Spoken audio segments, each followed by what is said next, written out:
Well, this is the town hall part of the evening's program, and we have a microphone and a podium here, and we really want to hear your voice. This is the next 10 minutes, 15 minutes.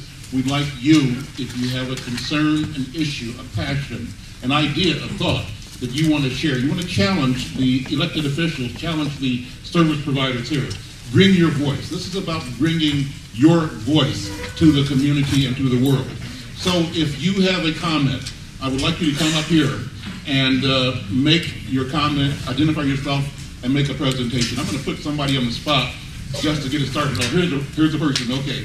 Come on up. And then others who want to come up, please come and line up here so that you can be recognized and make your comment and presentation. I will ask you to try to limit your comment to about 2 minutes, and that way other people can speak. Say your name, sir. My name is Earl Howard. First and foremost, I would like to say good evening to the city officials, city and state officials, and the distinguished ladies and gentlemen that's attending this meeting tonight. My purpose here tonight is not only to inform you, but to acknowledge what a community health worker is and does. A community health worker translates and teaches community members how to prevent disease by decreasing risk factors. We also help community members access health services and resources. We teach individuals how to create realistic goals in reference to their health, and we empower them to achieve those goals. I understand infrastructure is good. Here in Minnesota, the infrastructure is on the rise. You have schools and agencies being funded to provide training for individuals to obtain these particular jobs.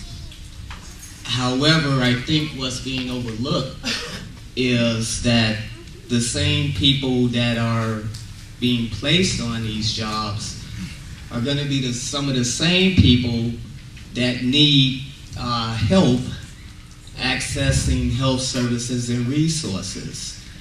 And so this is where the community health worker comes in. This is what we facilitate. However, due to a lack of funding, my personal belief, we haven't been getting the attention other programs are getting at this point.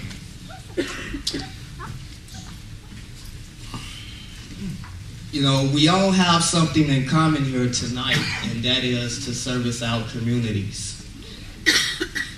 And whether you're on the state capitol, in the classroom teaching, on top of a roof, building a house or a home for a family, or in your community assisting individuals with health services and resources, we all play a part in building the community. So, tonight, I would like to humbly challenge city officials, state officials, friends, and I guess family members to push for funding community health work training programs.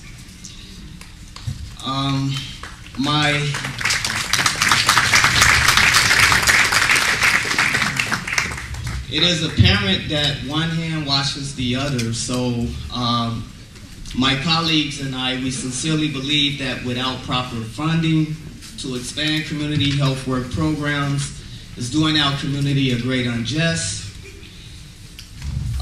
It's imperative that programs like community health work and many others survive. Therefore, thank you very much. Thank you. You know, in the past we have much to say, but I have to ask people to understand others want to speak as well. I'm going to ask Celine White to kind of act as timekeeper, and after about 1 minute, please indicate so the speaker can see you that it's time, her time is up. Yes, sir. Say your name. Yes, my name is Thompson Hood. I'm new to Minnesota. I'm here from Los Angeles, California. I live both here and in Los Angeles, California. I'm the Executive Director of the Hood Foundation for the Advancement of Youth Education and Technology. My daughter has graduated from Boston University, California. My second daughter is at Cal State University, Northridge at this moment. What I'm trying to say is my first daughter, her education costs $30,000 per year. Okay, 4 years and $30,000 per year at Boston University. She's graduated, she's got a good job, and everything's all great. But in that process, I'm broke. You know? so what I'm trying to say, you know, Ms. King is doing a great job. But my foundation is about giving kids the opportunity to learn technology through me, but I pay for them to learn. They need money now. They don't need this futuristic stuff. They need to get paid now. We need to set up more programs towards paying these kids and getting them to learn it and doing the things that they need to put money in their pocket right now. All right.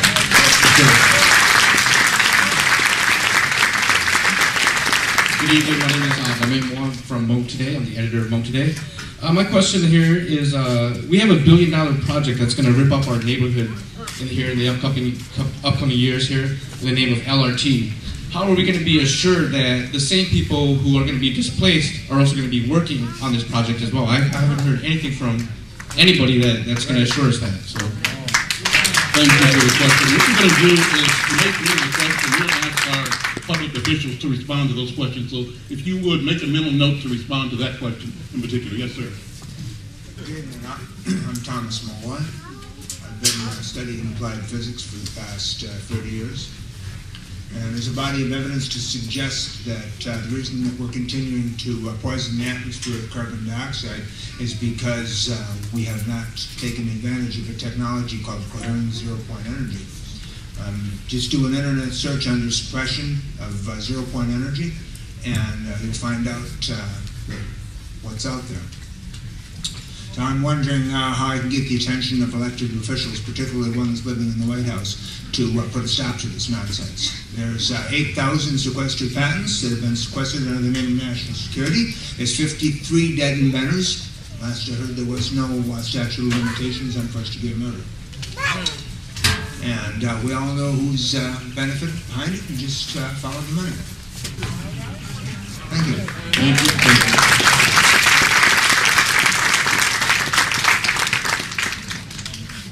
My name is Camille Simmering with the League of Young Voters. We did a lot of work with young folks ages 18 to 30 this past election cycle, and ran into a lot of young people who were felons and could not vote.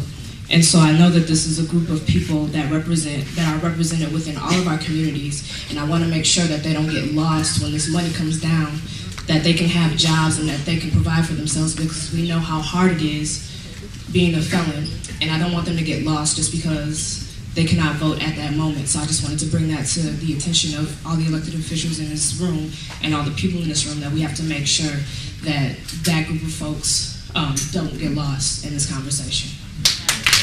Thank you.